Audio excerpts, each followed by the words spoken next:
Abonnez-vous à ma chaîne YouTube. Merci beaucoup. La congélation contre les punaises de lit. Montréal, alors que le nombre de résidents aux prises avec des punaises de lit monte en flèche au mois de septembre, la congélation semble faire preuve d'efficacité pour éviter toute infestation. Un immeuble à logements sociaux du centre-ville de Montréal abrite un immense congélateur qui est utilisé seulement pour tuer les bestioles. Plus qu'à un simple congélateur, les résidents du bâtiment ont accès à une chambre de congélation de 4 mètres de profondeur et de 5 mètres de hauteur.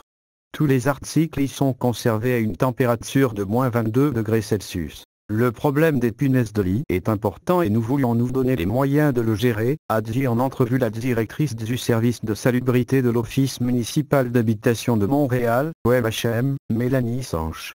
Un minimum de 4 jours dans la chambre froide est nécessaire pour s'assurer que tous les insectes indésirables sont morts, a-t-elle précisé. Le mois de septembre est souvent le moment où de nouveaux résidents découvrent la présence de locataires indésirables dans leur nouveau logement, puisque la chaleur de l'été favorise la reproduction des punaises.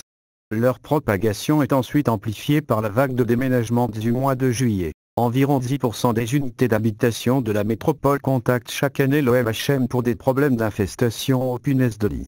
Cette proportion ne connaît pas de hausse notable, mais elle ne diminue pas non plus. Le nombre de logements infestés est toutefois plus élevé que le nombre de cas déclarés, a relevé Madame Sanche. Nous inspectons environ la moitié de nos logements chaque année et nous remarquons la présence de punaises dans 14% des cas. À l'instar de Toronto, Vancouver et de plusieurs autres villes nord-américaines, Montréal fait face, depuis une quinzaine d'années, à une hausse fulgurante des infestations par ces insectes attirés par la literie.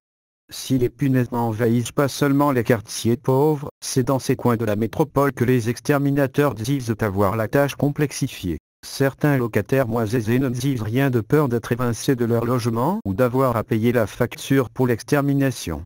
Selon l'exterminateur Harold Léavé, qui a 35 ans d'expérience à Montréal, ces cas sont les plus lourds. Les locataires passagers tels que des étudiants sont particulièrement susceptibles de découvrir d'indésirables colocataires dans leur nouvel appartement ou résidence, a par ailleurs fait remarquer la directrice du Centre du logement et de l'emploi hors campus, OJO, de l'Université Concordia, Lana Svort.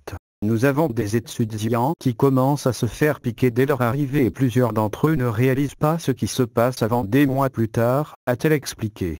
Ils pensent qu'ils ont des éruptions cutanées ou des allergies. Une bonne partie de son travail revient à informer les jeunes universitaires quant à ce problème, puisqu'un bon nombre d'entre eux habitent seuls ou en colocation pour la première fois, selon elle.